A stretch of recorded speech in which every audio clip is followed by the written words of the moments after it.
I, Tudun Gyatso, take Sravasti Abbey to be my lawfully wedded wife, to have and to hold, better or worse, sickness and health, until death do we part. Death do we part.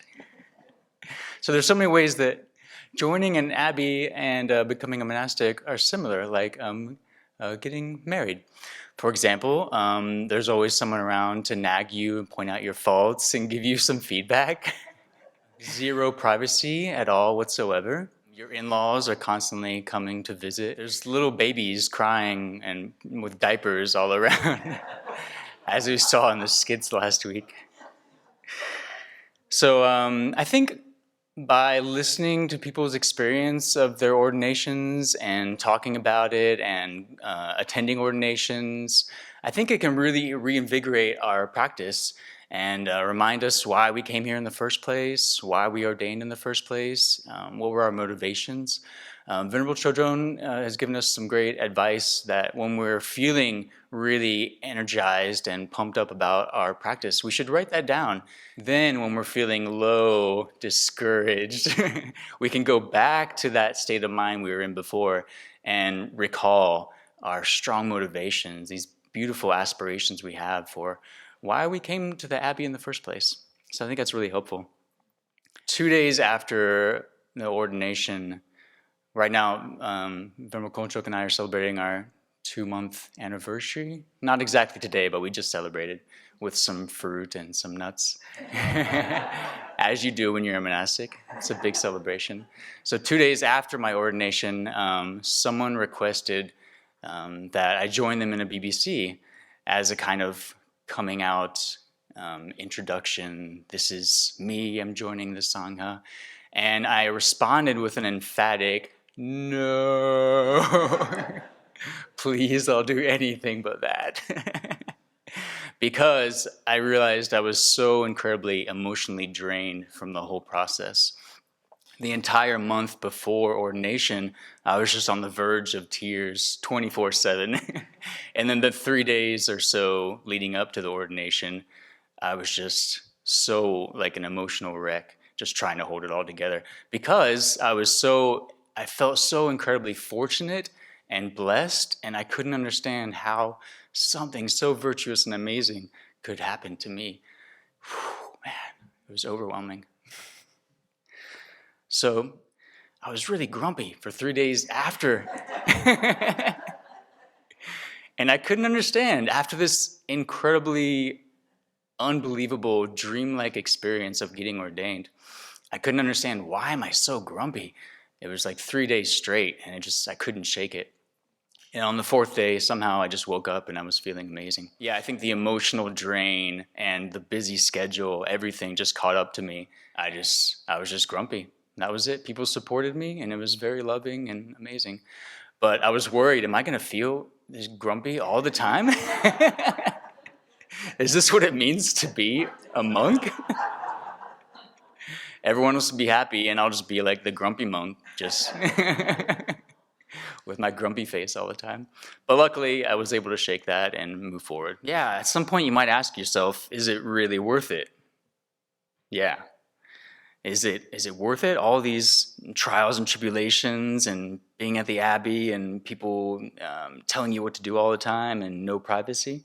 And I would say, yes, Mouse, it is worth it. Because there's the trials and tribulations which are difficult, but they help us grow and become more and more the person that we want to be. If we're just complacent and not challenging ourselves and just being happy all the time, then we'll be just in a rut doing the same thing over and over again. But these challenges and these difficulties that we endure living together in the rock tumbler are so valuable, I've come to find.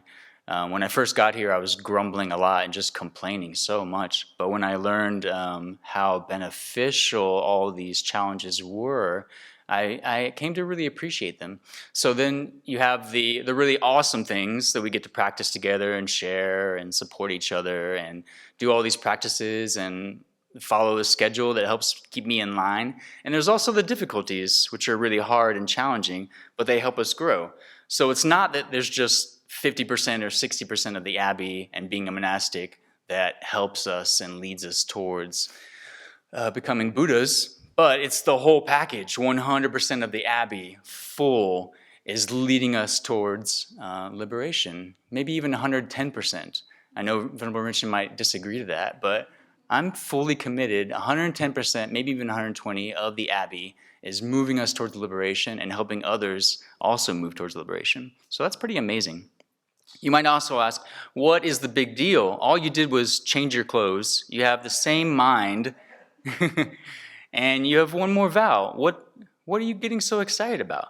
And I would say, hey, Mouse, I'm excited because I get to wear these amazing clothes, which help me reduce my attachment to looking good, adorning myself. I don't have to go shopping and stay up to date with the latest fashions. I get to wear this.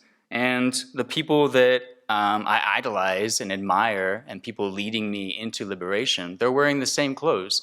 I want to be like them. I want to act like them, speak like them. I want to have the same level of kindness and knowledge and wisdom that they do. So I wear these clothes. I copy them like a little child looking up to mother and father. Yeah. So we all wear the same clothes together. There's nothing different. We reduce our attachment, and we use these clothes as an aid, moving us towards liberation also. And one more vow is not handling money. So when I'm in Newport and I see my favorite candy bar, and I might think I should go grab it, but then I remember my vow, and I think, oh, I shouldn't touch money, and that helps me reduce my attachment to all these amazing things that I would love to have every single day, but they actually bring a lot of suffering in the long term. So I really cherish my vows, and luckily every 2 weeks we go over our vows and we remember why we took them in the first place, how beneficial they are, what kind of a wreck I was before I had these vows, and how precious they are. I really cherish having them so much.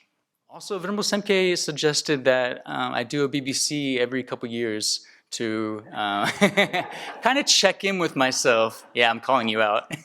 I thought it was a great idea, kind of check in with myself. Even if I don't do a BBC in front of everyone, if I just check in every couple years to see how I'm doing and to reinvigorate my practice and go back to the root of that special moment of ordaining and all my virtuous aspirations for wanting to put on robes. I think that's really useful. Yeah, so in conclusion, I hope that we can all think about our vows and ordination and living at the Abbey and how useful it is and beneficial for us.